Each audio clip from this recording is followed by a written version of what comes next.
He didn't just fight in the ring, he fought an entire system. Muhammad Ali wasn't just a boxing champion, he was a symbol of resistance. In the 1960s, the United States was a minefield of racial tensions. While the world's eyes were on the ring, where Muhammad Ali danced and punched like no other, outside the ropes there was an even greater struggle, the fight against racism. He could have chosen the easy path, contenting himself with being just a sports star, cheered on by whites and blacks alike, a millionaire and far removed from the reality of the streets. But Ali was never a man of silence. His voice was as sharp as his fists, and his body didn't just represent victories, it was the embodiment of rebellion against a system that insisted on telling millions of people, "You are worth less." Young Cassius Clay, even before becoming Muhammad Ali, understood that winning belts wasn't enough. The world wanted to silence a black man who fearlessly claimed to be the greatest of all time. The media criticized him, politicians attacked him, but his every statement resonated like a blow to the wall against discrimination. When he converted to Islam and changed his slave name, as he himself called it, to Muhammad Ali, tensions flared. For many, it was provocation. For him, it was liberation. Ali began to be persecuted not only by opponents in the ring, but also by those who couldn't stand to see a free, proud, and uncontrollable black man. Every fight, every interview, every gesture was a political act. And, by refusing to serve in the Vietnam War, his resistance reached its peak. "No Viet Cong ever called me nigger," he said, a short phrase, but one that set America ablaze. From a national hero, he became a villain for many. He lost titles, lost years of his career, but never lost his dignity. This is where the story begins. Because Muhammad Ali wasn't just a boxer, he was the voice of millions, an icon who showed that courage isn't measured solely by the strength of your fists, but by the determination to remain standing when the whole world tries to knock you down. The scene opens in Louisville, Kentucky. A skinny boy with bright, restless eyes races through the streets on a simple bicycle. This bicycle would be the trigger for his revolt when it was stolen. Cassius Clay, still 12, swore that one day he would be so strong that no one would ever make him feel powerless again. This childhood promise wasn't just about muscles or victories, it was about dignity, because from an early age, he knew what it was like to be treated as lesser simply because of the color of his skin. Back then, whites' only signs weren't just wood or paint, they were invisible walls that surrounded every step of a black child. Cassius found a weapon in boxing, not just to fight, but to exist. Each training session was more than sweat. It was contained rage. It was the echo of humiliation. It was the scream he couldn't let out loud. His fists pounded the sandbag as if striking the prejudices that surrounded him. In the gym, he wasn't just a poor kid. He was fast, he was fierce, he was different. And with each amateur victory, the certainty grew that he wouldn't be just another name lost in the statistics of inequality. When he won the Olympic gold medal in Rome in 1960, Cassius believed that, finally, the world would see him as an equal. But upon returning home, he realized nothing had changed. He continued to be barred from restaurants, looked at with disdain in hotels, and treated like a second-class citizen. Legend has it that, in an act of desperation and fury, he threw the medal into the Ohio River. Whether myth or reality, this gesture encapsulates the pain of a young man who understood that even the greatest sporting glories were not enough to break the invisible chains of racism.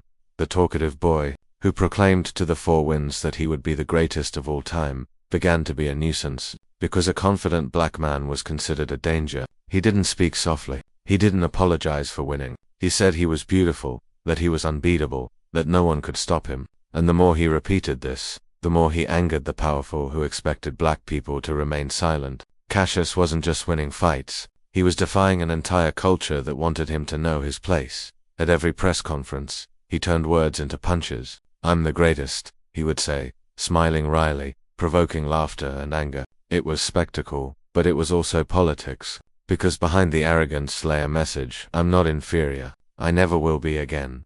This kid was shaping not only a style within the sport, but also a resistance movement. He understood that if he were just another silent champion, he would easily be used as a showcase by a country that still denied its people basic rights.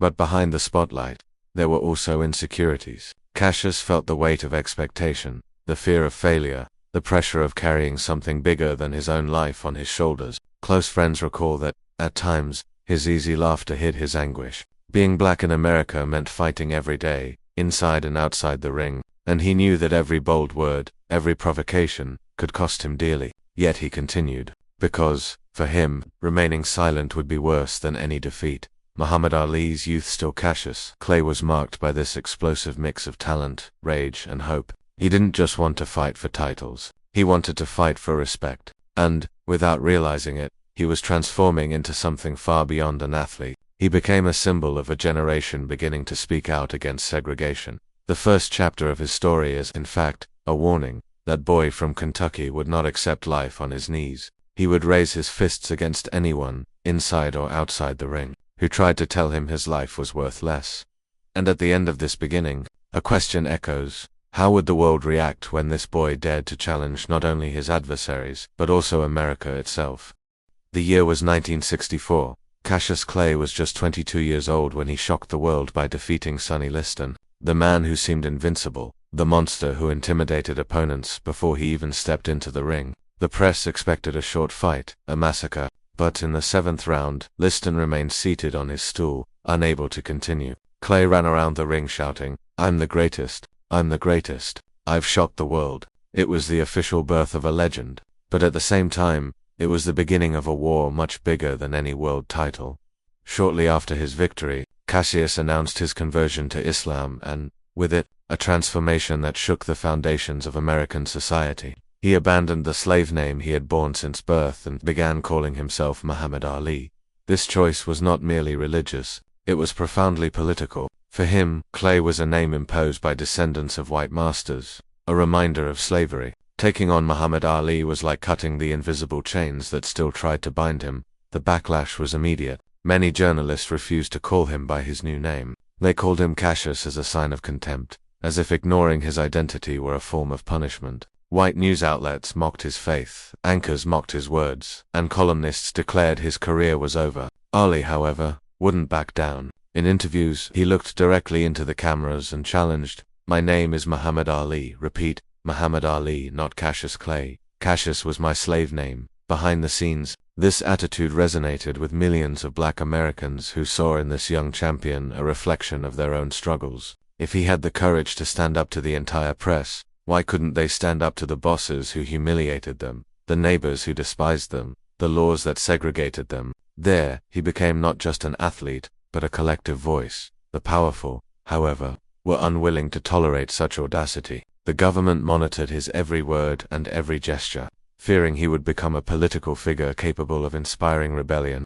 By drawing closer to the Nation of Islam and leaders like Malcolm X, Ali was seen as a threat to the status quo. A world champion, black, Muslim, and proud of his identity was, for conservative white America, a nightmare. But the weight of this transformation was not light. Close friends report that Ali, in private moments, felt the burden of loneliness. He understood that he had lost some of the acceptance of the white public, who had previously applauded him only as a fun young man. Now, many saw him as arrogant, dangerous, radical, and this was reflected in his career. Sponsors withdrew, contracts evaporated, and his image was dragged through the mud in editorials that tried to paint him as an ingrate. Yet in the ring, Ali remained unbeatable. His graceful dancing, his bold style, and his sharp provocations were a spectacle. But every punch he threw carried more than technique. It carried resilience. It carried a message. "You will not silence me." When he defeated opponents, he spoke as if he were addressing an entire nation fighting daily in the streets for civil rights. That it was during this period that he cemented an uncomfortable truth. Muhammad Ali was not a champion serving as a showcase for a racist nation. He was living proof that that nation was being challenged from within, at the heart of its most brutal and glorious sport. And here arises the tension that would change his life forever. How would a country that expected only silence and submission from its champions react to a man who refused both? If you've made it this far, you've already realized that this isn't just the story of a boxer, but of a man who refused to bow his head in the face of racism. And now, I invite you to continue this fight with me. Like, subscribe to the channel, and share your opinion in the comments. Every interaction you make is a blow against the oblivion of these stories that still resonate today. And to help us continue creating videos, buy our ebook in the first link in the description. Besides motivating us, this helps us improve the quality of our content. It was 1967. Muhammad Ali was at the height of his career, holder of the world heavyweight belt, a millionaire, admired and hated in equal measure. The United States, meanwhile, was sinking deeper into the Vietnam War, sending young men from all over the country to die in a distant jungle. Military conscription was mandatory, and it didn't matter if you were a student, a poor worker, or even the world's greatest athlete. The army wanted bodies, and Ollie's name was on the list. When he received the notification, the nation held its breath. What would the world champion do? Many believed that, like other celebrities, he would accept his call-up without question. But Ollie, already bearing the mark of a symbol of black resistance, did not bow. Before journalists, cameras, and microphones, he declared, "I have nothing against the Viet Cong, none of them ever called me nigger." This statement fell like a bombshell in an era when patriotism was measured by willingness to go to war. Refusing to serve felt like treason. But for Ollie, it was a matter of principle. He questioned why he should travel thousands of miles to kill innocents in the name of a country that, within its own borders, still denied its people basic rights. How could he fight for freedom in Vietnam when he didn't even have freedom in Louisville? How could he be an instrument of a government that stripped him of his dignity, that lynched black people, that separated families, that assassinated leaders like Malcolm X? His response wasn't just moral, it was religious as well. Based on his Islamic faith, Ollie claimed conscientious objection, saying his religion didn't allow him to fight unjust wars. But deep down, everyone knew there was something much bigger at stake. Ali was putting his finger on America's most painful wound, exposing its hypocrisy to the world. The reaction was brutal. On April 28, 1967, Ollie reported to the Houston Recruitment Center. When his name was called, he remained motionless, silent, standing, refusing to take a single step. The officer repeated this 3 times. He didn't move. Ollie knew exactly the weight of that gesture. It wasn't just one man's refusal. It was an act of rebellion that would cross oceans. Within hours he was arrested, sentenced to 5 years in prison, and fined $10,000. His passport was confiscated. His boxing license was suspended, and overnight, the world's greatest champion was banned from fighting. The career he had built since childhood was put on hold, not by a defeat in the ring, but by directly confronting the most powerful government on earth. The white press savaged him. Headlines called him a coward, a deserter, a traitor. In bars and on the streets, many demanded his indefinite imprisonment. But among the poor, among black people, among the young people who saw friends returning from war in coffins, Ollie was a hero. He had become living proof that resistance was possible, even when everything was at stake. This period of sporting exile was devastating. Ollie was 25, his golden age, but he couldn't step into the ring. He began to make a living from speaking engagements, traveling the United States, speaking at packed universities, facing hostile audiences. Young people chanted his name, but war veterans cursed him. And yet, he remained steadfast. "I know what I believe, and I will not betray my faith, nor my people." He lost millions. He lost titles. He lost immediate glory. But he gained something no belt could offer: moral respect. Muhammad Ali was writing, with blood and sacrifice, a narrative that would elevate him beyond the sport. This chapter marks a turning point. He was no longer just the talkative boxer, the provocateur, the greatest of all time inside the ring. Now, he was a living martyr of resistance, and the question that arose was inevitable. Would this man be able to get up again, after being knocked down not by punches, but by an entire country? Muhammad Ali walked the streets without the deafening applause that once followed him. Instead, he faced disdainful looks, slamming doors, jobs, and contracts that evaporated like smoke. His world title belt had been stripped, his license suspended, and the shadow of prison still loomed over him. The decision to refuse war not only changed his career but also transformed his life into an invisible battlefield. At every corner, in every interview, he had to justify why he had remained true to his convictions. For nearly 4 years, Ali was out of the ring, for years that, for any athlete, are an eternity. At the peak of his physical fitness, condemned to sporting silence, he felt his body calling for combat, but he was forced to channel that energy into words. He began touring universities, auditoriums, and churches, giving speeches on racism, war, and freedom. Young black men applauded him as if they were before a prophet. Young white men, who also rejected Vietnam, saw in him an unexpected ally. But there were others who hated him, veterans who shouted traitor, patriots who demanded his immediate arrest. Even so, Ollie did not back down. He knew he had lost millions in purses for fights that would never happen. He knew that time was eroding his reflexes, his speed, his strength. But when asked if he regretted it, he responded with a firmness that chilled the spines of anyone who listened. I'd rather lose everything than betray my faith and my people. This stance isolated him from many former friends. Athletes who had once praised him began to shun him. Journalists who had called him a genius now described him as a fool. The government kept up the pressure, taking his case all the way to the Supreme Court, trying to crush him as an example to anyone else who dared question it. During this dark period, Ollie found a new way to fight. If he couldn't knock people out in the ring, he would knock them out with words. His speeches were fiery, full of irony, and loaded with metaphors that exposed American hypocrisy. He argued that it was absurd to ask black people to kill Vietnamese people when, on the streets of Alabama, they were still hunted like animals. This narrative was as disturbing as his punches. Because he wasn't just a boxer talking, he was a global icon exposing the open wounds of a nation before the cameras.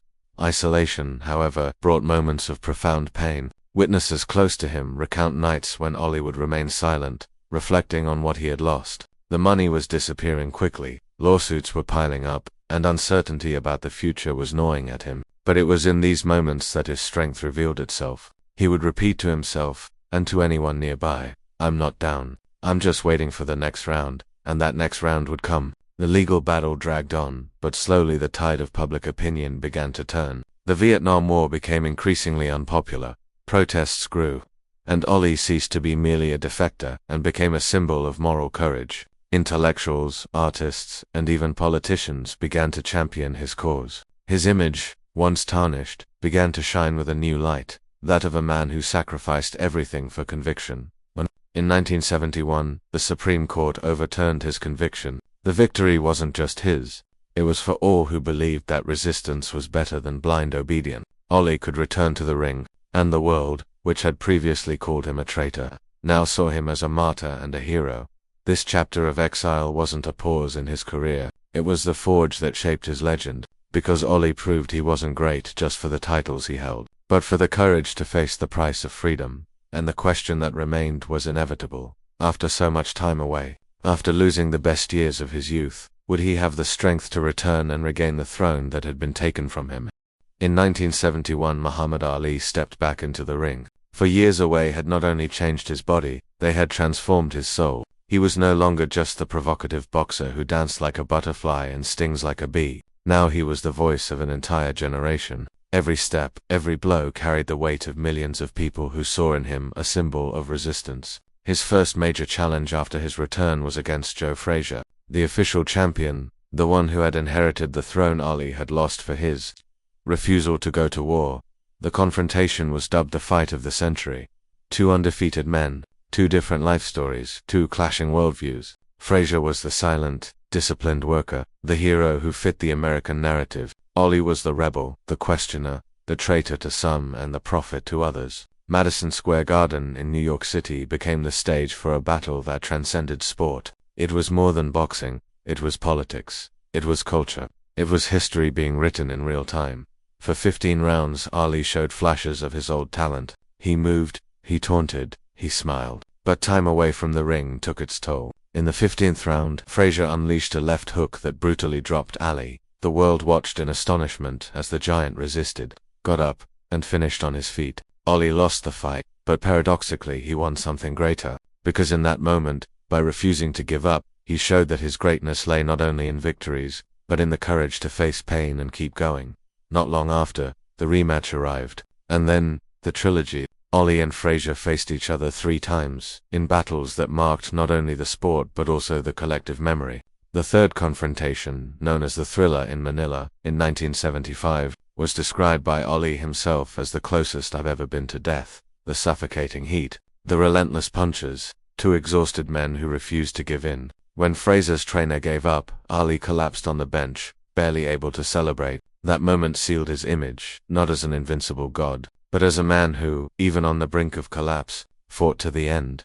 But perhaps the symbolic apex of his career came in 1974, in the fight against George Foreman in Zaire. Known as the Rumble in the Jungle, Ollie entered as the underdog. Foreman was young, unbeatable, and destructive. Ollie's strategy, the famous rope-a-dope, seemed suicidal. Lean against the ropes, absorb blows, and tire his rival. The audience, millions of Africans chanting Ollie Boma, the Ollie, kill him, vibrated as if in a trance. In the 8th round, when Foreman was already exhausted, Ali exploded with speed and knocked the giant down. It was more than a sporting triumph. It was a political act. Ali, the man who had been condemned and humiliated, re-emerged on African soil as the people's champion, hailed as a hero by a black diaspora spread across the world. From then on, Ali's every victory and every defeat transcended the numbers. When he won, it wasn't just him celebrating. It was the marginalized, the forgotten, the oppressed. When he lost, it wasn't just him who fell. It was a reminder that even the greatest face pain,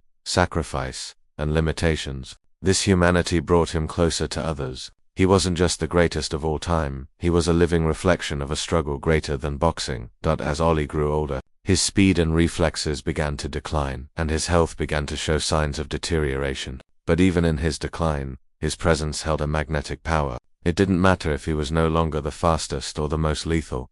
His aura of resilience, courage, and dignity remained intact. His fight against racism, war, and prejudice had immortalized him long before he hung up his gloves. In the end, Muhammad Ali proved that his true glory lay not just in titles or knockouts, but in how he used his voice and his life to challenge an unjust system. He showed that the ring was merely a metaphor. The real fight was outside, against racism, against oppression, against any attempt to silence those who dared to raise their heads. And so, as the decades passed, Ali ceased to be just a boxer and became something greater, an eternal symbol of resilience, courage, and dignity. Because, deep down, his message has always been simple yet powerful. If you don't have the courage to stand up for what you believe in, you're worthless.